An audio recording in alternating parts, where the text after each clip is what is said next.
All right, I think we're going to get started.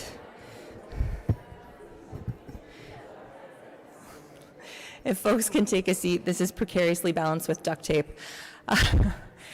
Thank you so much, everyone, for coming. My name is Katie Burkholder-Harris. I'm the Executive Director of the Alliance to End Homelessness in Ottawa, and we're so grateful to have you join us tonight. I know it's snowy and very cold, and thanks to those who are watching online tonight. I know there's been a pretty significant number of people who have registered for this event, so we're excited to finally get here. I first want to start by welcoming Grandmother Irene to the stage, who's an elder, and she works with Minwashin Lodge, which is a local organization that serves Indigenous women and girls fleeing violence. And so thank you so much, Grandmother Irene, to come up and welcome and start us in a good way.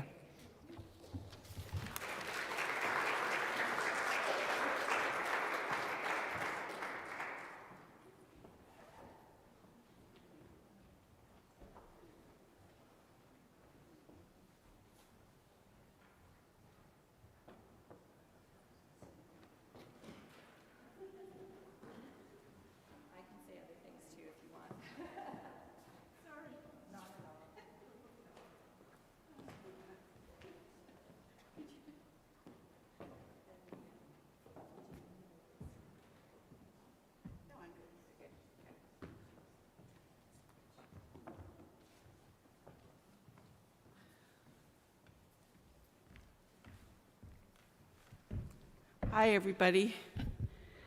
It's just been one of those days when the trickster is on my back. I did an opening today as well, and my smudge almost blew up with fire, and everything fell on the floor and all this and that, and my Uber was late tonight. But you know what? We honor those days where the trickster keeps us on our toes and reminds us that, you know, we have to be just calm and collected when these things happen and to stay grounded. And that's what we're going to do. We're going to make sure everybody's grounded and feels safe before we start our gathering. We're going to cleanse ourselves. And it's important that we cleanse ourselves because before those ancestors come to visit us, they can't just come through just like that. We have to make sure we do our little smudging first.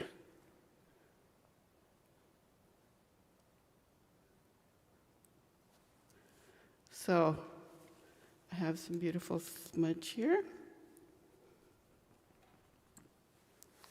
So we're going to cleanse our minds so that we'll have clarity and understanding. We're going to cleanse our ears so that we will listen with intent. And we're going to cleanse our eyes for a good future, for the Alliance to End Homelessness, and for the people that we serve. And we cleanse our mouth so that we be respectful to say good things to one another. And we make that most important connection from our heart to our Creator every day. And I like to cleanse my tummy because that's where all your emotions sit. And sometimes we could feel scattered when we come in, and we just want to make sure that we take all that scattered emotion and ground ourselves to Mother Earth. So I'm going to ask you to stand. Has anybody here heard the song called Wildflower? A few, okay. I'm good. I got some newbies. That's good. All right.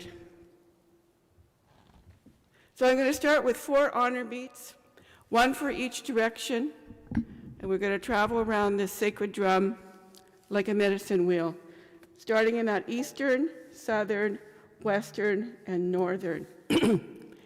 And the song we're going to sing is called Wildflower, and we always acknowledge the teachers of our songs, and this comes to us from Grandmother Barbara Hooper. And she lived in Kingston, and she just recently passed away a couple years ago. But what a beautiful legacy she left behind in this song. So 4 honor beats, 1 for each direction. We go into this beautiful song.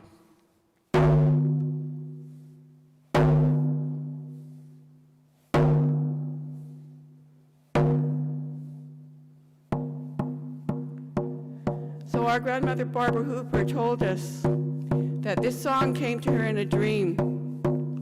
And in that dream, she traveled way back to the 1800s. And she found herself in a meadow with the women and children. And they were picking the wildflowers. And the sun was shining. And they were singing.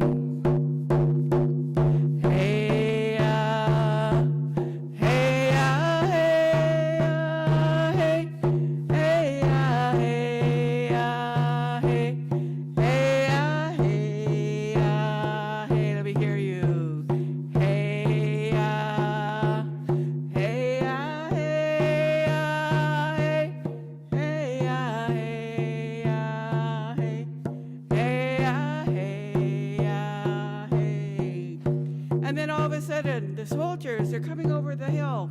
And the warriors, they have to warn the women and children, so they cry out, yeah, hey, yeah, hey, yeah, hey, yeah, hey, yeah, hey, yeah, hey, yeah, hey, yeah, hey, hey, yeah, hey, yeah, hey, hey, yeah, hey, yeah, hey. And that's the whole song.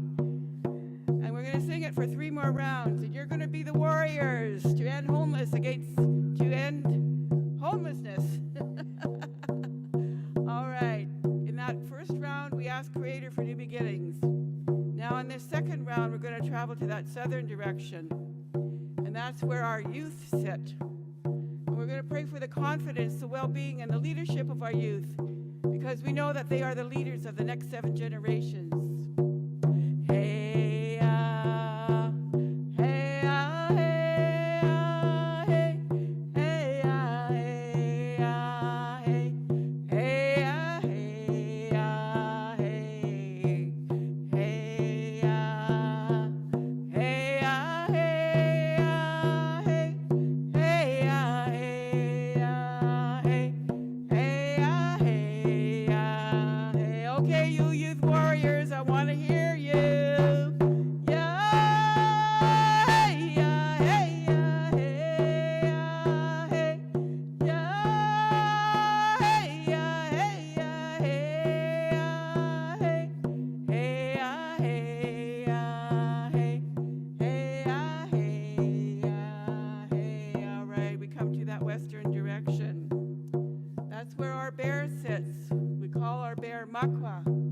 And we honor that bear because that bear has courage. That bear stands up for what is right and what is just. That bear is a good communicator, good with the people. And that bear carries the medicine for the people and fiercely protects her cubs. All right, let's invite the spirit of Makwa into our gathering.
Miigwech. I just need some help getting down. This is very stiff today from all this cold.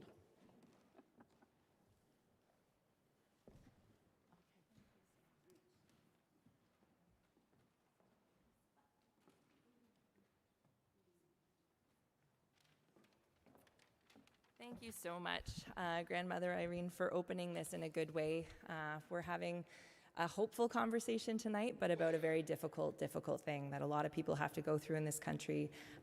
Any one person going through it is more than should be, but tonight we're going to talk about solutions and reasons to have hope in terms of ending homelessness. We've had a lot of supporters to be able to have tonight, and actually this is part of a full week of events. The Alliance to End Homelessness is an organization that represents 75 agencies locally in Ottawa who are on the ground doing the hard work of preventing, ending, and reducing homelessness every day.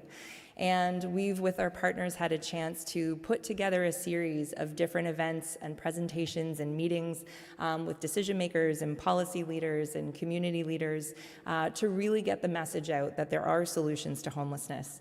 And specifically this week, we focused it on something called emergency shelter transformation. And so how can we think differently about the shelter system and how the shelter system can actually become a vehicle for really housing people quickly and effectively and helping people thrive, as well as helping to reduce them from coming into homelessness. How can they prevent people from becoming homeless in the first place? So in the supporters that we've had, first of all, I want to thank Carleton. This space has been given to us in kind by, it's called the Safe and Affordable Housing Partnership Grant, and that's led by Dr. Jacqueline Kennelly, and that's specifically focused, it's a national grant focused on different ways to offer affordable housing for people. And we're also very, very fortunate to have been supported by RBC, and we'll have Joanne come up in a few moments, but RBC has been able to support this entire week as a title sponsor, and she'll share a bit more with you in a bit about the way that they're investing, not just financially, but in this work of diversion and ending homelessness. And I also want to welcome Mayor Sutcliffe up to the stage because he's unofficially championing all of these things as well.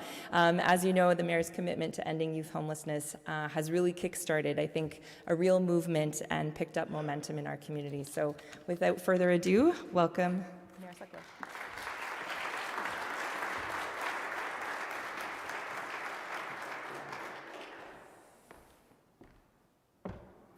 Okay. Thank you, Katie. Good evening, everyone. Bonsoir tout le monde. This feels very very powerful and inspiring to be speaking from what feels like a pulpit in a church here. I always feel, sometimes people introduce me as your worship, and it always feels funny being introduced as your worship in a church. But anyway, it's great to see you all here tonight, and thank you all for being part of this movement in our community. And I want to say a special thank you to Katie, wherever she went. Katie's doing amazing, oh, there you are. Katie's doing amazing work. So I first started meeting with Katie as soon as I became mayor, and we had a few conversations, and then more recently, last year, we started talking about what we could accomplish in our community by working together, and she inspired me to make the pledge to end youth homelessness by 2030 in our city. And I remembered earlier today that somewhere in there, Katie also had a baby. So even as she was working so hard on all of these things, she managed to actually have a child and then come back to work and play this really critically important role. So Katie, thank you for everything you've been doing. It really is great to see so many people here tonight who want to be part of this movement and this discussion. I want to thank all of you. I see great leaders from our community who are here today. I want to thank you all for the work you do every day to support people who are experiencing homelessness, people who are precariously housed. I want to acknowledge the presence of a couple of colleagues from Ottawa City Council.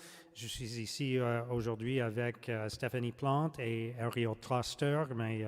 I'm saying that with a French accent. Ariel Troster are my colleagues from Ottawa City Council. C'est toujours un plaisir d'être avec Mona Fortier, député fédéral d'Ottawa, Vanier-Gloucester. Also Catherine McKenney, the MPP for Ottawa Centre, is here. Great to see you, Catherine. So many great voices in the room. I want to say thank you to our panelists, including my friend Jennifer from Toronto, who we first met when Jennifer was the acting mayor of Toronto during an interesting time in that city's politics. And thank you to the RBC Foundation and the local social service agencies, all the community partners and supporters. This is one of several events that are taking place under the theme of Lessons in Ending Homelessness. And I know that the conversation is going to continue Friday at Ottawa City Hall and will feature community, business, and civic leaders committed to this cause. So look, homelessness is not unique to Ottawa. L'itinérance n'est pas propre à Ottawa. It is a crisis that is facing municipalities across the country, across North America. And real progress comes from data, from evidence, and from smart policies. But it also comes from hope and compassion and putting people first. Here in Ottawa, too many people are experiencing homelessness. And the causes, of course, are complex and they are numerous. Unaffordable and unavailable housing, the rising cost of living, job security and other financial pressures, health and mental health, poverty and addiction. But the outcome is clear. Too many people are slipping through the cracks. J'ai bon espoir en voyant ici ce soir des personnes qui se soucient de la situation. I'm really pleased to see so many people here tonight, and what gives me hope is I see here this evening people who care about this issue, people who care about our most vulnerable, people who come together to share ideas and practical solutions to reduce pressure on the shelter system and help move people more quickly toward sustainability. And that kind of collaboration is what it's going to take. It's going to make a big difference, so long as we put our words into action. And I want to thank you for being, to the Alliance to End Homelessness, for being such a trusted partner in the fight to end homelessness in Ottawa, and for the work that we've done together on this pledge to end youth homelessness in Ottawa by 2030. As many of you know, we committed some funds in the City of Ottawa budget for 2026 to support this initiative. And then on Friday night, Katie and I were together at an event at the Chateau Laurier Hotel called the Mayor's Charity Ball. And the generous community leaders at that event contributed another $400,000 to support this initiative. It was a great night. All of these funds from the city budget, from the charity ball, and more money that we're going to raise in the future, stay tuned for details on that, will complement the hundreds of millions that we're investing in social and outreach services, in food security, in affordable housing. We're committed to this as a community. Our goal is to put words into action, d'aller à la rencontre des gens tels qu'ils sont, sans juger, to meet people where they're at without judgment, and to care for the most vulnerable residents in our community, including young people, especially young people, so they can live with dignity, with safety, with respect. We still have a lot of work to do, but we're setting some ambitious goals, we're getting the right people together, and we're making things happen. And I think we should be proud of that as a community. I think we are getting closer and closer to not only ending youth homelessness, but ending homelessness in Ottawa, period. Thank you very much for your commitment. Merci beaucoup.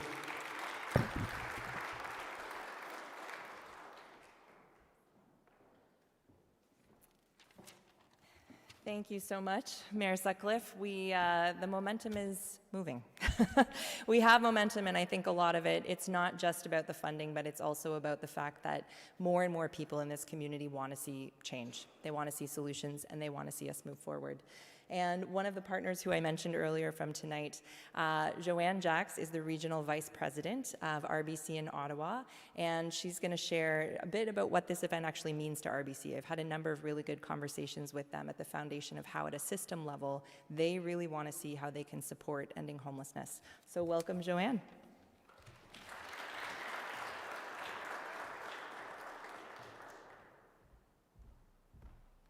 I think I'll probably have to pull this down a bit. Good evening, everyone, and welcome. Yes, my name is Joanne Jacques, and I'm the Regional Vice President for Personal Banking for RBC here in Ottawa. Thank you for being here this evening. It's a pleasure for RBC to support these types of conversations and to be surrounded by so many leaders within the housing sector. At RBC, giving back to the communities where we live and where we work is at the heart of the organization. Last year, RBC and RBC Foundation committed to $2 billion in community investments by 2035. And that's to help seed, scale, and really sustain, I would say, community-driven solutions that support people and that support planet. This commitment is guided by our newly refreshed strategic approach to community investment, allowing us to be more responsive and future-focused in how we show up for our communities. An area of focus is driving more inclusive opportunities for prosperity. Safe, secure, and stable housing, let's put this down, remains a pressing societal challenge impacting Canadian individuals and communities across the country. The Canada Mortgage and Housing Corporation estimates that home building must nearly double per year over the next decade to restore housing affordability to 2019 levels. In Ontario alone, a staggering 80,000 people experienced homelessness last year. Recognizing that housing insecurity and affordability is a significant barrier to prosperity, RBC is dedicated to tackling this issue head-on. Over the past year, we have actively pursued a range of initiatives to address housing insecurity using the full breadth of RBC through a number of initiatives. These initiatives include committing $7 billion in financing to affordable and sustainable housing in Canada over a 5-year period. Publishing RBC's Reconciliation Action Plan with a specific goal to enhance and expand RBC's housing programs to support affordable housing for Indigenous peoples in Canada. Introducing and upgrading mortgage offerings to make it easier for Canadians to build, to retrofit, and to renovate their properties, and continuing to drive thought leadership on policy solutions to addressing housing affordability. In 2025, RBC Foundation donated over $5 million in housing stability and homelessness-related gifts through the community investments nationally. I'm incredibly proud to say that included over $400,000 in support right here in Ottawa, through organizations like Youth Services Bureau, SALAS, United Way, Eastern Ontario, and the Ottawa Mission. We're not done yet. We will continue exploring creative opportunities for RBC to play a role in helping address this societal challenge. We recognize that we cannot support this alone. We need collaboration, adaptability, and the convening power of leaders within this sector. We're grateful to work with the innovative minds, the leaders, the change makers here this evening who share our vision. Providing spaces for conversations such as these is absolutely critical to achieving a meaningful progress in this societal issue. So thank you for being here, and thank you once again.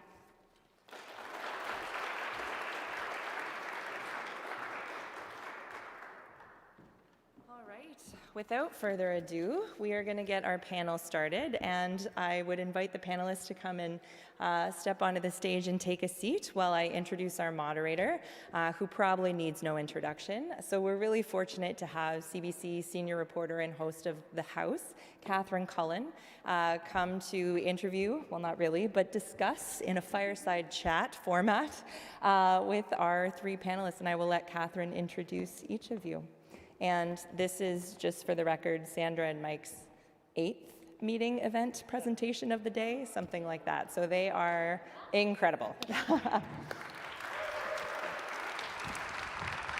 this one. Hey, everybody. Thank you so much for being here. Everybody who's watching online, thank you very much, Katie. Our goal tonight, right, is to talk a bit about what is working in the fight to end homelessness. We're going to talk a bit about why it's working, and we've got a couple of excellent examples here. And we want to understand how governments can contribute. So what I'm going to do now is just give you a quick rundown on who some of these folks are up on the stage, and then we're going to get into those stories and getting that better understanding of what we can learn and maybe how we can replicate some of these lessons to make things work better across the country. So I'm going to start with Mike here in the middle. Mike Lethby is the executive director of the Raft Youth Shelter in St. Catharines, serves the entire Niagara region. He has had some remarkable success in reducing youth homelessness in his community, as we heard from the mayor, very much a priority here in Ottawa too. In part, he did that through something he created called the Youth Reconnect program, working with teachers and schools to identify at-risk youth. And buckle up for these numbers. According to Raft's data, of the thousands of teens they've worked with, 80% are successfully housed, 90% stay in school, and they've seen an 80% reduction in shelter use. Right?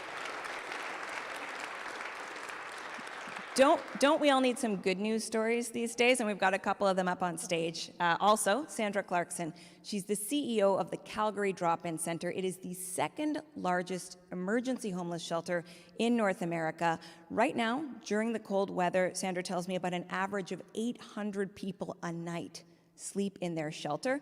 They too have good news to share. Since 2018, they say they've seen an 85% decrease in chronic or long-term shelter stays. And we're going to talk a bit about how we do that.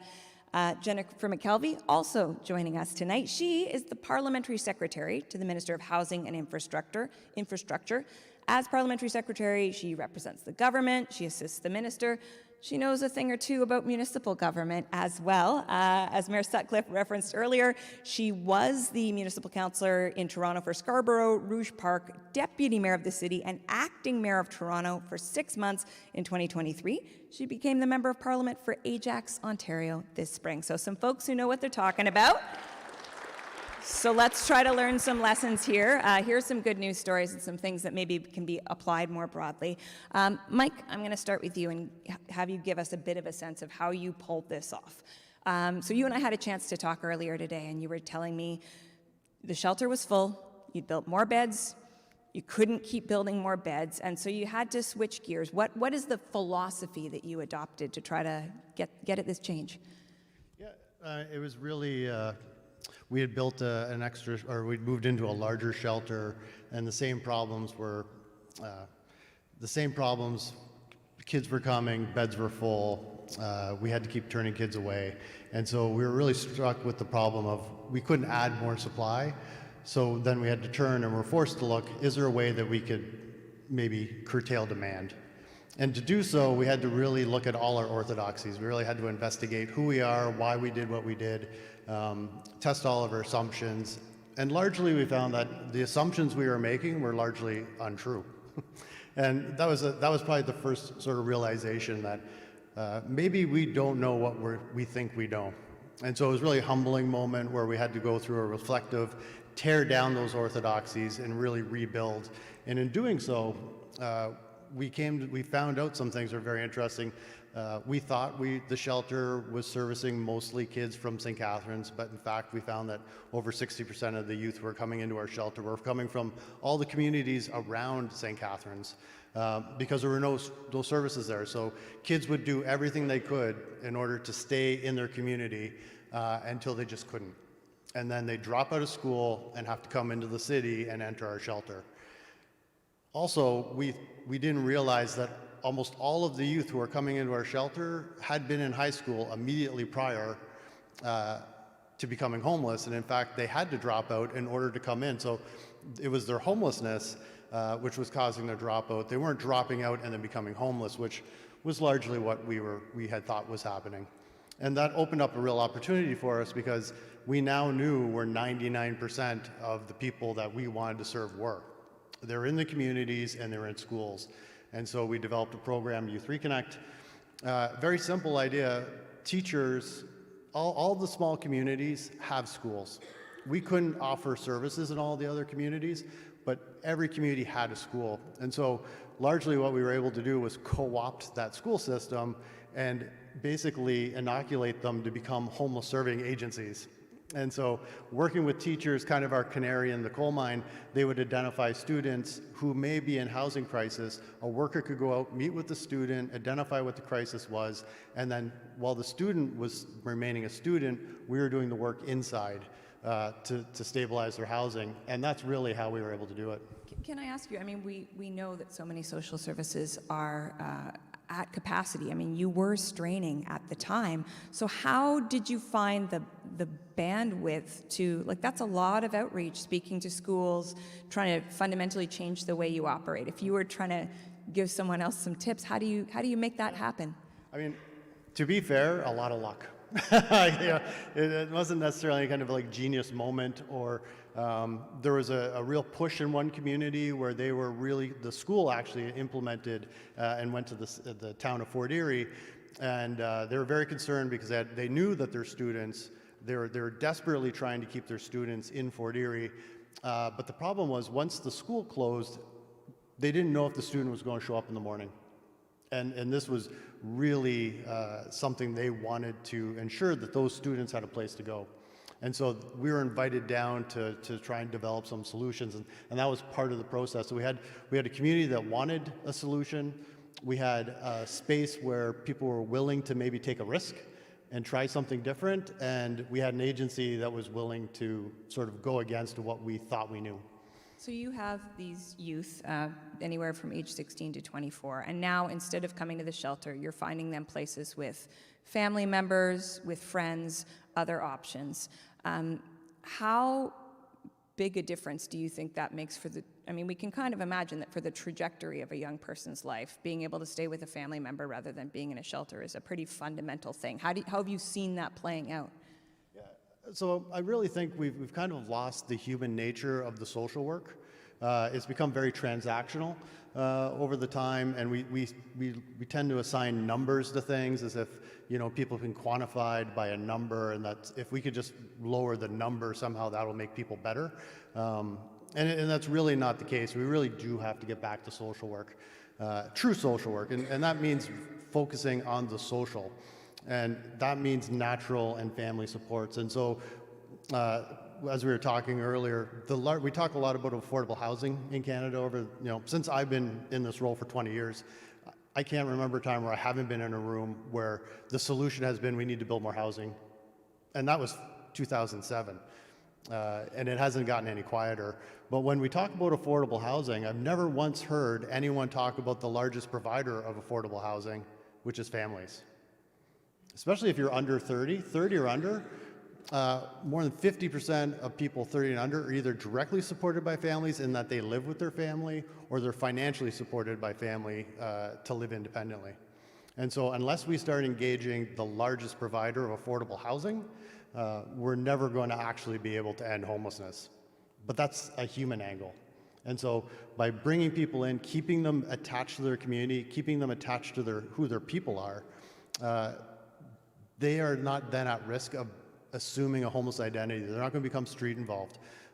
They're not going to feel the despair of isolation, which is really driving a lot of the addictions and mental health that we see in the homelessness. It's the loss of people that's driving these addictions. I'm going to bring Sandra in here in a second, but I just want to know, are you seeing other places take up the example that you set? Because again, those are extraordinary numbers. Yeah, well, I think Ottawa. Ottawa is a great example. I mean, I was here a couple of years ago. The Alliance had brought me up. We were starting to talk. We'd started to see some of our diversion numbers. We were starting to see some of those results. And so the Alliance had brought me up to say, could you just sort of talk to people and just share some, and then we'll see if there's any sort of uptake. And the community, I have to say, was quite remarkable. I've been to lots of communities to talk about, and most times people will listen to what I have to say and say, oh, that's great work, and then, I'm out the door. But in Ottawa, not only did they took it, they then started implementing it. And so, it's great to be back here 2 years later. It's remarkably fast, actually, for the adoption of a completely new paradigm. But all the sort of ingredients that are required are here. You have a backbone agency in the Alliance. that's willing to push the message and do what needs to happen in order to make sure that the community's talking. You have agencies that are willing to say, you know what, maybe there is. Maybe sheltering isn't the best response. Maybe we need to look at things differently, which is in itself remarkable. And then you have a community that is also willing to let their agencies take those risks and not punish them for it. So I mean, here's a perfect example. Yeah. Tell me more about that, not punishing them for it. Well, so it's very hard. So, I mean, the reason why we have shelters are the #1 response is because it's a very, if you see someone on the street and you think, okay, they must need a place to stay. So it's very logical then, especially for someone who's just concerned because they're seeing, you know, their fellow citizens sleeping in parks. It's like, we must need more shelter beds, because if we had more shelter beds, then people wouldn't sleep on the park. But the reality is it isn't quite that simple. It isn't a simple, if we only had more beds, we would have less homelessness. In fact, shelters end up creating more homelessness. But when shelters try and change, when communities try and close shelters, there's a pushback. So, an example in Niagara Region, in 2024, we were able to close one of our youth shelters because of a lack of demand, which I think might be the only place in Canada that actually closed a shelter in 2024. But the newspaper called, and the story that they were angling to write was, well, the regional council isn't supporting, what are these kids going to do in Niagara Falls? We're closing a shelter, we're going to take away a source of support for them. And in fact, no, that's the support isn't required because we're now dealing with it in a much better way. But that's the kind of, and so the pressure is there to deliver these more shelter beds. You know, and understandably, right? It's not that people are misguided. It's just understanding what shelters truly mean. Sandra, I want to bring you in here. You too had a sort of a tipping point, a light bulb moment. I don't know what cliche we're going to pull out here, but tell me what happened at the Drop-In Centre when you said it's time to start doing things differently. Sure. Well, I started at the Drop-In Centre in 2017, and I had attended a Canadian Alliance to End Homelessness conference, and there was a session on housing-focused shelter. And so I went just to learn, and it was really an epiphany moment for me. It was so commonsensical and so obvious to me, and so I'm like, okay, well, we have to do this. And, you know, my leadership at the time was like, no, that's not going to work. You know, what we're doing is good. And I get it, because that's the way it has always been done. And shelter provision really hasn't changed for 100 years, right? And so what we started with was really looking at who are the people we're serving and trying to get more information on who was staying in our shelter. And at that time, in 2017, 2018, on average, we had about 900 individuals each and every night. When we dug into the data, over 450 of them had been there for 1 year or more. Many of those 450 had been there since the day it opened 17 years prior. So shelter was no longer shelter, it had become home. And I just thought to myself, like, shelter is not home. Like, we can do better than this. There are housing options out there. Why are we not intentionally trying to make shelter as short a stay as possible, get people reintegrated into community, back into thriving on, you know, independently as they can? And we were missing a whole service element. So help us see it. I want to hear both what it means for people and what it means organizationally, but like without revealing anybody's personal details. Somebody who's been at the Drop-In Centre for 17 years, what does getting them housed look like? Well, I mean, it's different for each and every individual. I think it's important to say that individuals experiencing homelessness have as much uniqueness as each and every one of us in this room. We all have a different story. We all need different things. And a one-size-fits-all just doesn't work. So it's about building relationship, building trust, finding out what that individual needs, and then working alongside them, not doing the work for them, but working alongside them to look at, first of all, opening up possibility that you actually deserve to have a home of your own and to be living out of this environment, and then working with them to find that solution, whatever it might look like for them. And as we started to successfully house some of those longest term shelter stayers, word caught on, right? So it was just like, oh, Bob's got his own place. Bob's doing really well. Bob can do it. Maybe I can do it too. And it just started to build this whole momentum. And it was a very intentional shift in the philosophy of the work. And I think, this week we've talked a lot about, in many ways, some people think of shelter as a service. We need to stop thinking of it that way. Shelter is an entry point for you to get the supports that you need to exit and get back into community. That's the service. And, just simply providing immediate needs like food, clothing, shelter, all very important, but you can't stop there. One interesting thing I saw that you had said, in some cases you're talking about people with very complex needs who are going to need supportive housing, but I was surprised to read that you, in some cases you're saying, actually people just need a bit of an injection of cash. They just need a little bit of help to get out of this situation too. Yeah, certainly our experience, so since we started our housing-focused transformation, we've successfully housed close to 3,500 individuals since that time, on average between 500 and 600 people each and every year, and almost, depending on the year, between 65 and 75% of those were able to house independently in community with a one-time cash infusion, short-term light touch case management. I think we do people experiencing homelessness a significant disservice by making an assumption that if you've experienced homelessness, the only possible option that you can be successful with is supportive housing. It's just not true.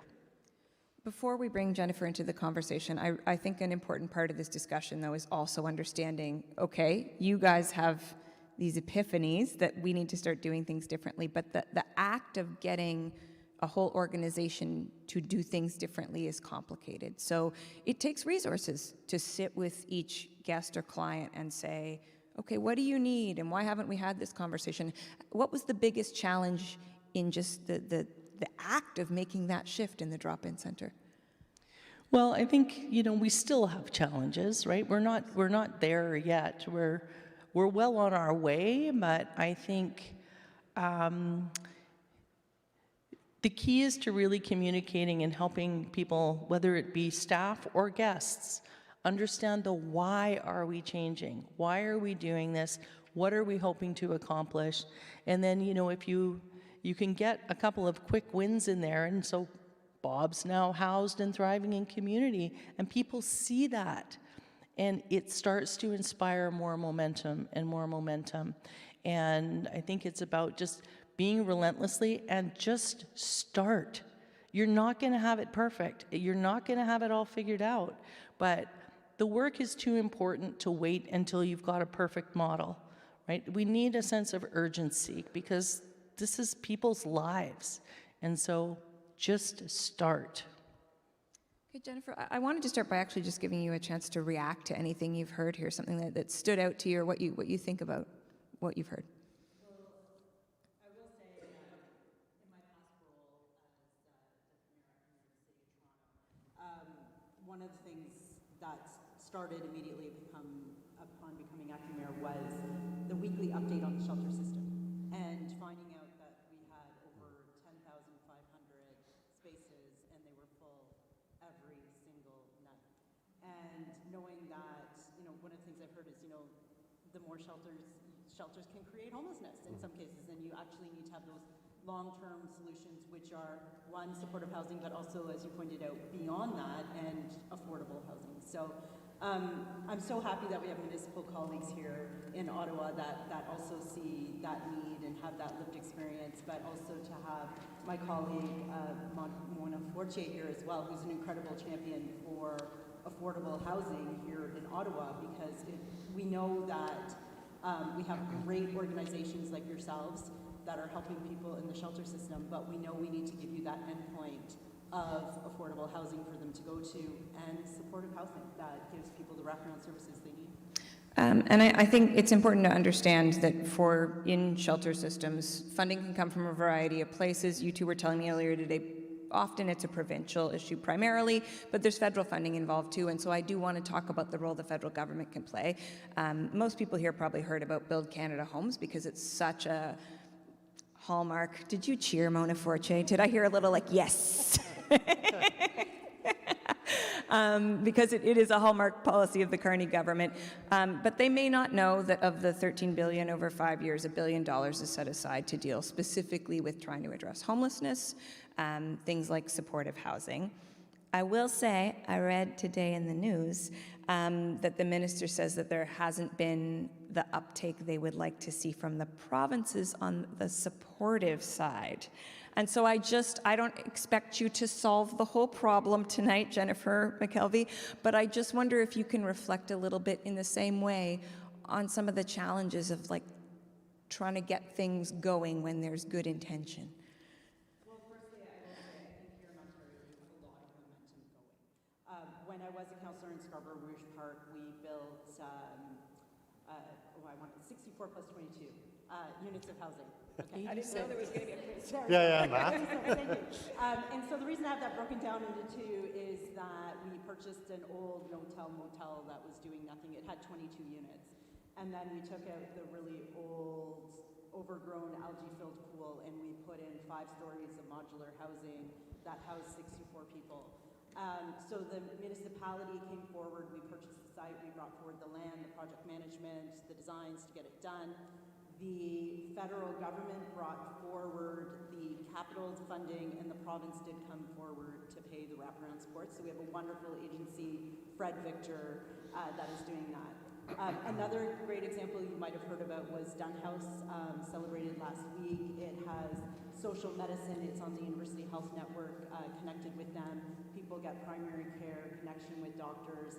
We know we need to have more of that. We know that works, and in particular in Ontario, it's really great for people that are on ODSP, that need that PSW support, that just need that little bit to live completely independently on their own and stay out of the shelter system. Build Canada Homes does have an initial capitalization of $13 billion. $1 billion is specifically dedicated to supportive housing. The portal is open for applications. They are working through that. But as you pointed out, we do need the provinces to also step up with those wraparound supports, with those services, with those connections that are needed to the hospitals. I think we've made a lot of progress here in the province of Ontario, and I think likewise we're going to have to continue to roll that out across the country. Build Canada Homes also, though, we can't forget, does have a very strong focus on affordable housing. And one of the things that we've done as a priority through that is opened up federal lands, federal sites.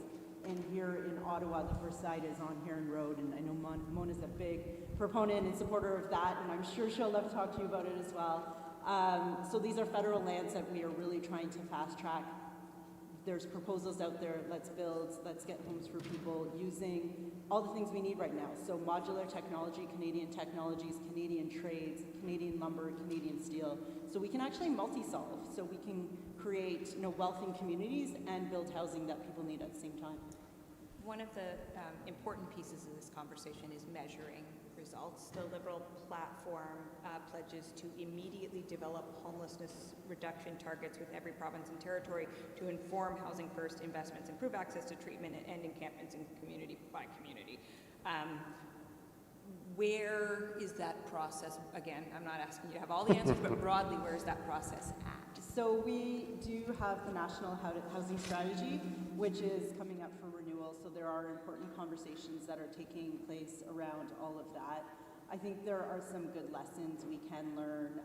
One of the things we did in the City of Toronto when I was there in that very long 144 days as acting mayor was pass the, they were long days, pass the, our housing strategy in the City of Toronto there. And of course now I'm in the beautiful community of Ajax, where likewise we're working very hard to bring affordable housing, supportive housing. But the City of Toronto has a goal of I think it's 65,000 homes over 10 years, over 60,000 affordable, and importantly, 18,000 supportive. And one of the things I really push for, you can have a look at, is their housing data site, toronto.ca/housing data. We need that for every single municipality, every single province, every single place across the country. So that is one of the things that I'm really pushing for, so that we can have that metrics. And one of the things it does too is it makes people competitive. Like, you know, you're like, wow, they're building housing, we gotta build housing too. We can't let that community build more housing than us. So it's fostering like a little bit of healthy competition, which I think is a really good thing. And I have seen momentum like never before. And I will also say that when I was first elected in 2018, there was a big pushback from communities when we were building supportive housing. It was very hard for some of my council colleagues.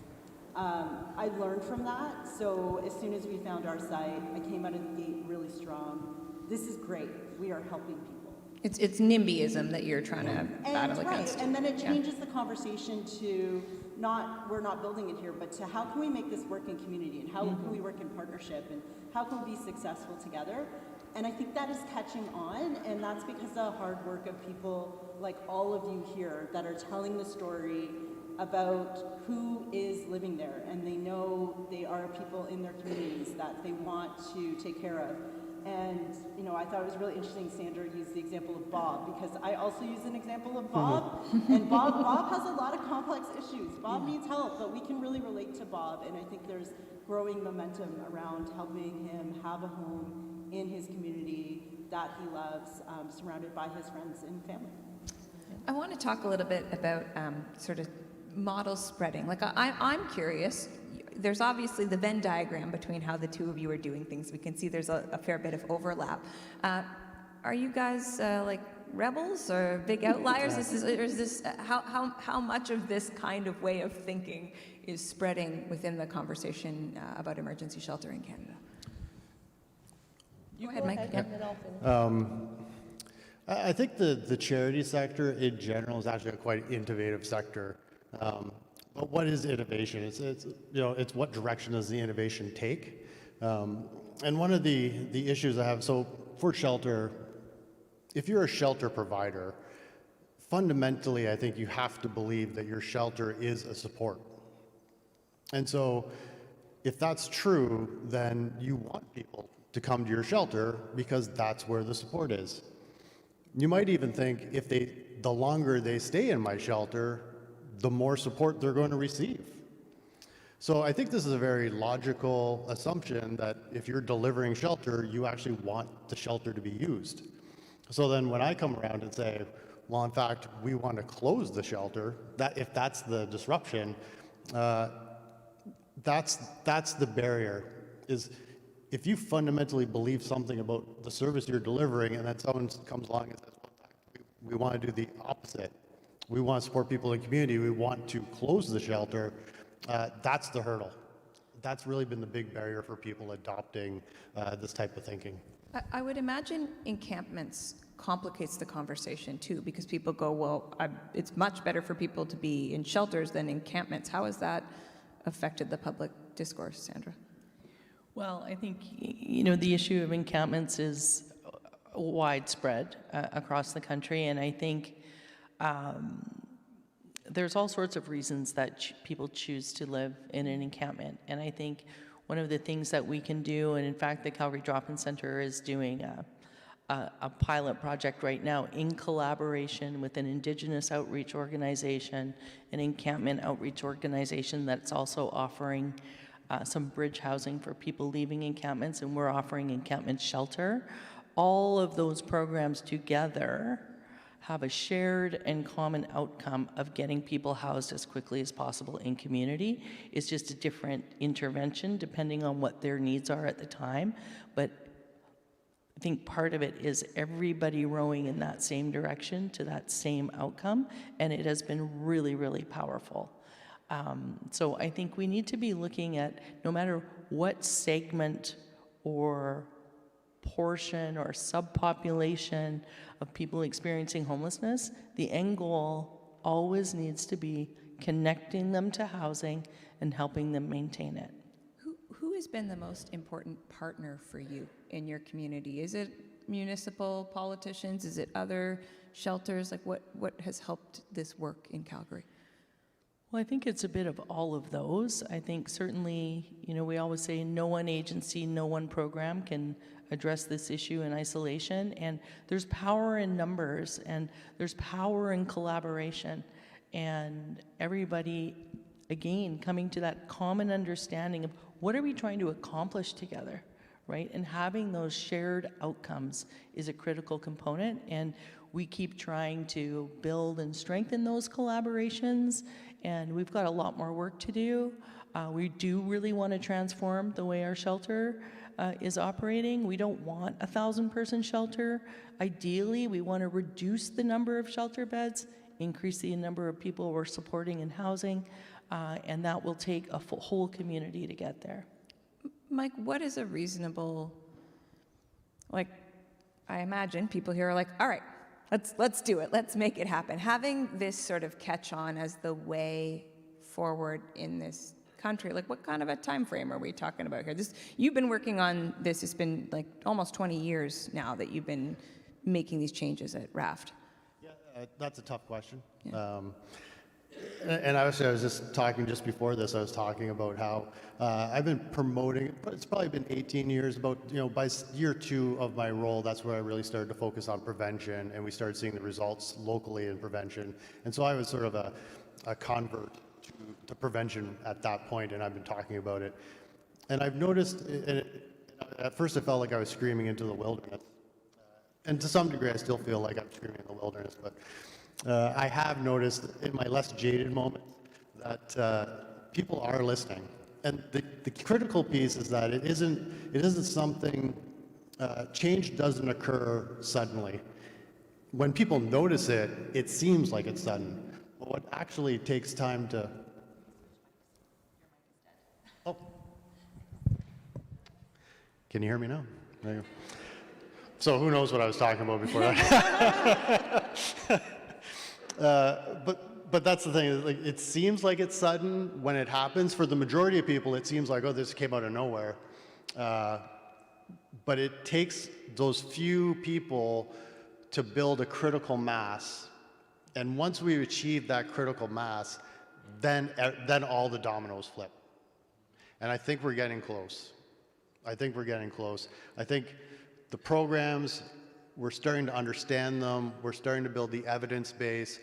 We're starting to get more people to be able to speak to it and speak and sort of witness it and be able to speak as witnesses of the change. And that's the kind of momentum we need. And I'm seeing more and more of it. And I'm also seeing that people are tired of failure, right? We're just tired. We're not failing forward. We're just failing. And I think at some point, we pick ourselves up off the ground and say, there's got to be something different. And I'm still screaming out, but I feel like there might be a few other people standing with me screaming as well. Jennifer, from the federal perspective, again, there's a lot going on in the world. Everyone in this room has noticed that. I mean, there are a lot of priorities that any government is trying to deal with. Talk to us a little bit about keeping this a priority amidst a lot of other priorities. So I can tell you that our Prime Minister is extremely committed to Build Canada Homes. Can you switch mics? Oh, we're all going. We'll keep passing around. I was saying our Prime Minister is extremely committed to Build Canada Homes and to getting shovels into the ground and making sure that people have the supports they need as well with the supportive housing. And likewise, our Minister, Gregor Robertson, who was mayor in Vancouver, he's also very familiar with homelessness and the need for investment around that. Build Canada Homes was one of the first priorities that the government brought through, and it was, announced and launched in rapid time. And we regularly are touching base on how we can advance things faster. So looking at things like I mentioned, modular building on supportive housing. How can we have several communities come together, do some bulk purchasing, help to drive down costs, help to improve the project planning? How can we get people together that haven't traditionally worked together? Because, I mean, you might have a municipal boundary, but you two communities could put forward a proposal jointly. And we're starting to see joint proposals coming in. That's great because you could lay the foundation in one, and then that same team can move to the next foundation and the next foundation, and just kind of rolling through and looking at projects, not as individual one-offs, but really as clusters and regional clusters. So I have been to several new supportive housing projects that have opened just in recent months, and I am looking forward to even more in the months ahead. Maybe I'll ask you to pass the microphone back to Mike, because we were talking before and you were saying that there's some really interesting lessons that came from COVID. And I wonder if you could talk to us about that. Well, it's, is this working? No? Do I juggle?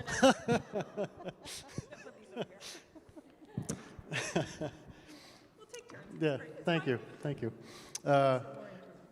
The thing I found particularly fascinating when we talk about prevention, and it's been noted in many reports actually, that one of the things COVID did was it was one of the best prevention programs we advised. It singularly handedly caused a drop in the number of homelessness accessing shelters, and yet we really haven't taken the lesson from it.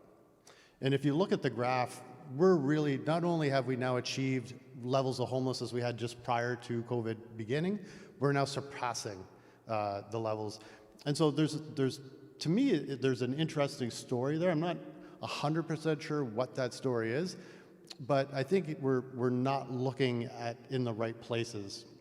I would suggest, because of the way I view homelessness now, that homelessness is a fundamentally, just so I can be clear, how I understand homelessness, my definition of homelessness is a situation that someone finds themselves in when they are unable to leverage their social relationship for housing, right? So when I talked earlier about that, the largest provider of affordable housing is family, that's what I'm talking about. The majority of Canadians, we go through times of housing instability and we don't even recognize it, because the answer, like, we don't even think about moving back with mom and dad, or moving in with a cousin or what have you. It's not even a question. And so we don't even understand that we were actually, for a brief moment, in the zone of homelessness. But for a small percentage of Canadians, that's not true. Homelessness is about 1% of the population. So for that 1% of the population, the reason ultimately why they find themselves unhoused is because they can't leverage a single social relationship for housing. There may just be a question of distance. They can't, the social relationship they could leverage is in a different city, and they happen to be in this city and they can't get there. It could because an addiction issue or a mental health issue has caused an impairment in the relationship. So maybe there's some fear with the person that they normally would rely on for housing. But ultimately, that is the reason. And so I've lost my question though. No, I think you made your point. Yeah. I feel like the dying microphones is a sign. So I think we're not going to push our luck. And what we're going to do is I'm going to ask both of you, for someone who has heard this tonight, they want to see it happen in their community, maybe they're even involved in a shelter. Just one takeaway, lesson, just both of you, what you would hope folks might leave here tonight with. And then I think that'll be enough of us testing our luck with these mics. Thank you. So for anybody who might be a shelter provider out there, I really encourage you to look at all the programs and services that you're offering through a critical eye and asking yourself, how do these contribute to a positive housing outcome for the people that we're here to serve? And if you can't make that connection, stop doing it and start doing something that does. And if you need help with that, there's the Canadian Shelter Transformation Network that has free resources, communities of practice, monthly webinars to help you start on that housing-focused shelter transformation work. And we are building a movement. We now have representation from every province and territory across the country. We're really just getting started. So, but yeah, start by looking at what are you trying to accomplish, and are you actually doing it, and be courageous enough to make the changes, even though they may be wildly unpopular for a time. Just to continue my theme that I lost my track on, if you're looking at your programs and you have a feeling like maybe something could be different, and maybe you could be doing something that would have more impact, I would say examine the social aspect. Does your program consider the social relationships of the people that you're serving? And if it doesn't, then I would say either stop. Oh, now we lost. Oh, either stop that program or figure out a way to integrate that social angle into the program you're currently delivering. And I think just that level of thinking will be enough that you'll start to see some success. And I'd also like to do, I said earlier, I get to come up on stage and talk about the work, but the work really happens day to day with the staff who are out there working with the youth. And so I would just like to stand on stage and acknowledge the work that they do, that I get to stand up and talk about. So I'd just like to thank everybody in the Niagara Region, our partners, for allowing us to be able to achieve the success we had. I will just say, well, now it's too loud. I just want to say thank you. What you do every day, how you choose to use your superpowers to help people is just so very admirable. And I've been out with our Streets to Homes teams, having conversations. It is very hard, and some of the stories are so very sad. And I appreciate that I'm out there for a couple hours once in a while, and you're living it every single day, and yet still coming here in the evenings, learning about how you can do even more. And so thank you for that.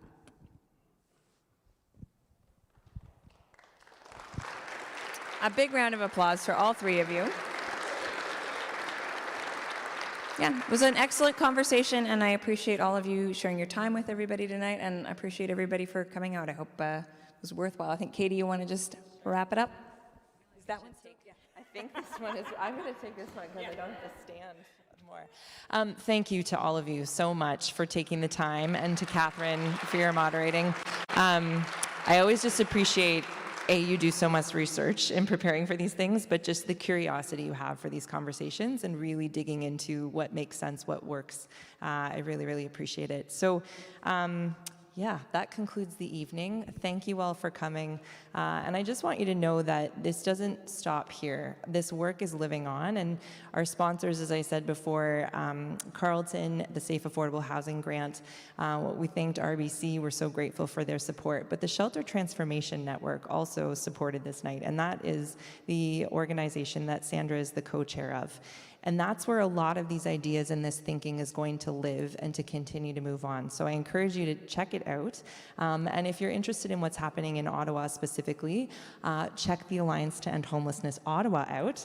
And, consider becoming a member. We are a member-based organization, but we really are seeking to drive the change in our community by working with community partners. You need somebody to hold the hope. And that's ultimately what a lot of the work is in thinking about making big picture change that's scary and hard and challenges how we think about things. And that's very much, I think, the role of the Alliance and our members, is to really continue to drive forward, looking at solutions and being willing to have really difficult conversations and challenge the ways that we think about doing this work. Because at the end of the day, tomorrow is the 6-year anniversary of the City of Ottawa declaring a housing and homelessness emergency. That is a kudos to Catherine McKenney, who is in this room. And Catherine was pulling the fire alarm. Catherine was pulling the fire alarm and saying this is enough, and had been pulling that fire alarm for years. And I want us to, this week happens during that specific day happens in this week for a reason. We want to stay grounded in it, but we don't want the message to be, it's year 6, nothing good is happening, because good things are happening, and we are seeing success stories even locally. And we're going to be releasing a diversion report of a local pilot at the end of this week. Youth Services Bureau is doing work. We basically just hired Mike and made him come up and tell us what to do. So good things are happening, and we know how important that is, but I just want you to know that there's a lot of good things that we can hope for, and there's a lot of momentum happening. So thank you for coming tonight. Keep listening to the Alliance, keep coming out to events, and take good care. Thanks.